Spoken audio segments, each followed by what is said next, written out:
So we have a column here called installed, which is quite self-explanatory. If we have a grey checkbox, it means the application is installed, but it doesn't match the application that we've downloaded into our local iMazing library. And that makes sense because we haven't actually downloaded any of them as of yet. You'll see that the albums application here doesn't have a check mark at all, and that's because it's been historically on the device, but I've since uninstalled.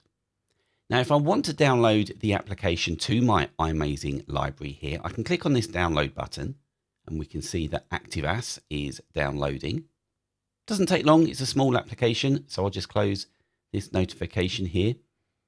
And we can see we've got a green checkbox telling us that the installed application is the same as the downloaded version within iMazing. Now, if I download the Albums app, we can see that's in our library. And if I just close this notification, you'll see there's no checkbox here because all we've done is downloaded the application into our local library, but we haven't installed it onto our connected iPhone. That's easily remedied though.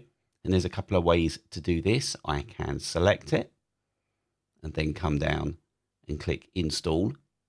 Alternatively, I can simply come up and right click on it, and install is our first option here. So let's do that. And there we are.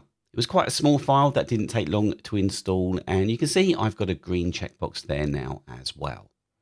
And if I come over into the device tab, we can see that Albums is installed and the version number of the application is there as well. Now, if I want to uninstall it, I can simply right click and select uninstall from here as well. Okay, back into library. And I'm just going to show you that another way you might want to use iMazing is to install applications in bulk. So if I sort this column here by installed, you'll see that the applications that aren't currently installed on the device are listed at the top, and they're in alphabetical order. So you can simply come down and select some of these. And then when you're happy with your selection, just come down and click install. And they're going to install in bulk. Okay, those are installed, so I close the notification. And remember, if you need to see any recent activity, then you can click here to show those recent actions. Now, to confirm those apps are definitely installed, I'll just come over into device. And there's a lot of applications here, so I'm going to click in search and then just start searching for block. And I can see that app definitely successfully installed. Now, if you want to have a permanent local copy of an application that you can archive or transfer to another device without having to rely on the App Store, then you can export the IPA file. And the IPA file is the actual installer package for an iOS application. And it's particularly valuable for applications that get removed from the App Store or significantly changed in any future update, because you can reinstall your archived copy to have the exact version you want at any time. And to export an app, simply right click, go to Export IPA, and then you just need to choose your location. So I'm going to pop it in the same place where my iMazing backups go. And we're going to circle back round to this later when we look at how to install an IPA file. But let's take a look at some more ways that we can add items into our library. And we'll do that with albums. But first we're going to delete it. So I could click on the trash can to delete the library version of the application, or I can right click and select delete from library. I have to confirm that I want to, so I'll say yes.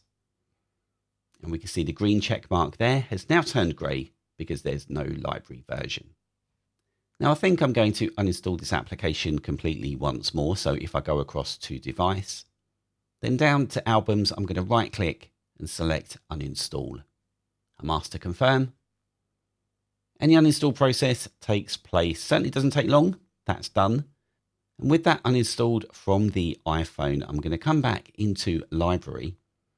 And I'm actually going to remove it now from the library altogether. And I'll do that by right clicking and selecting delete and hide from library.